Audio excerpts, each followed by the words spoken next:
Ever wonder how your everyday surroundings could be secretly shaping your thoughts, habits, and success? In today's video, we're diving into the intriguing world of environmental influences, revealing the surprising ways that your surroundings are impacting your productivity. Hi friends, welcome to my channel. I'm Eva, I have an MBA and I'm here to teach you all about entrepreneurship, personal finance, and lifestyle improvements that you can make to help you live a better life. How many times have you set yourself some goals only to find them either too hard to reach or you start losing motivation? A huge impact that we often overlook to our productivity is the external environment around us. This is something that greatly impacted me and I didn't even realize. When I was in my undergrad, I found it so hard to stay motivated to study. I would tell myself that I just need to study harder and stay more focused, but I never considered how my environment impacted my motivation. Back then, my desk wasn't set up to be a usable space. It was a place for storage rather than a place to work. So when I looked at it, I didn't feel like it enabled my ability to study. This caused me to sit on my bed and hunch over my laptop to get work done.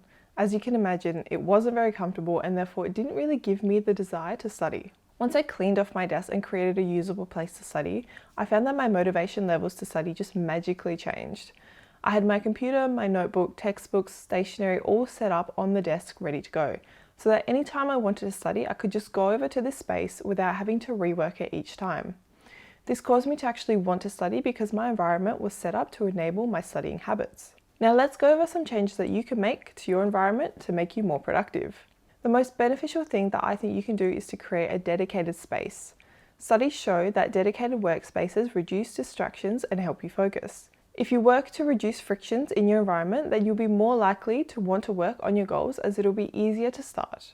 You can also reverse this and create friction with things that distract you. For example, unplugging your TV if you always procrastinate by watching a show.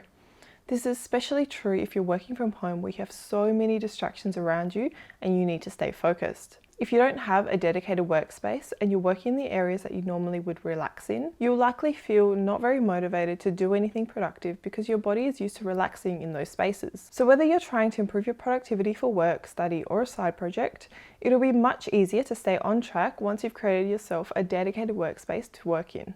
This could be a desk you set up in the corner of a room or a whole room in your house if you have that space that you can dedicate to your work. If you're struggling for space, then you can try to change just small things about the environment to help signal that it's time to be productive. So for example, this could be having a separate keyboard and a mouse that you use for work, or having a separate laptop that you use which you aren't logged into social media on.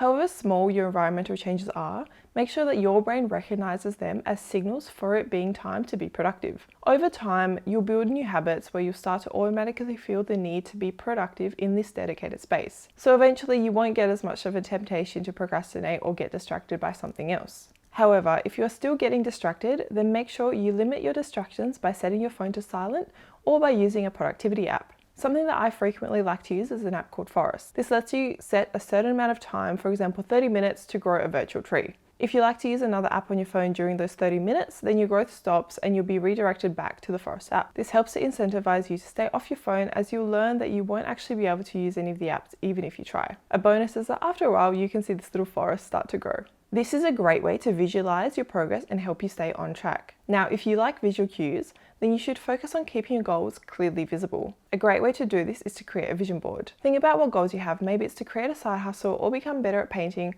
or to save a certain amount of money each month. Now for each goal, find some images or words that help you symbolize that goal and add them to your vision board. Keep this board in a prominent place in your house. Above your desk would be a great space as you would see this every day that you're working on your goals. This small change to your environment will help to keep you accountable and help you be more productive as you'll constantly be reminded of why you're trying to be productive in the first place. The key to keeping a vision board relevant and motivational is to reflect on it regularly.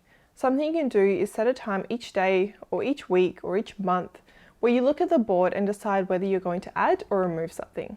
Another thing you can do is add a timetable next to your vision board.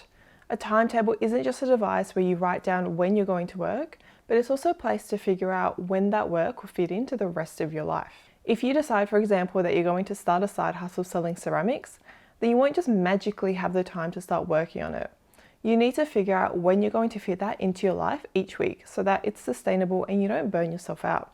When you plan your day out, you can also plan to get enough sleep. Your brain won't function at its full potential if you're not getting enough sleep.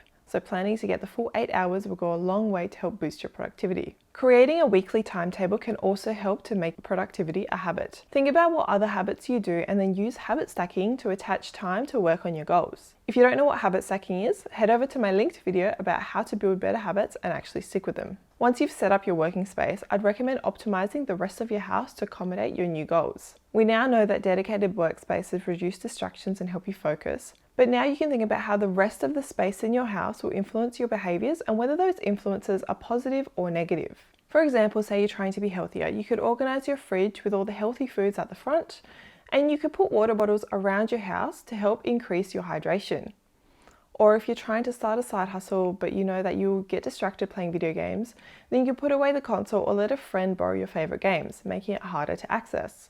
Optimizing your environment to better suit your goals will help to keep you productive, as you won't have that much resistance stopping you from acting. So to summarize, improve your environment to help you be more productive by doing the following. Create a dedicated space to work. Limit distractions by silencing your phone. Use a vision board. Create a timetable and display it. Optimize the rest of your house. Let me know below if you've tried any of these techniques or if you have something else that works better for you. If you like this video, don't forget to like and subscribe. Thanks for watching, I'll see you next time.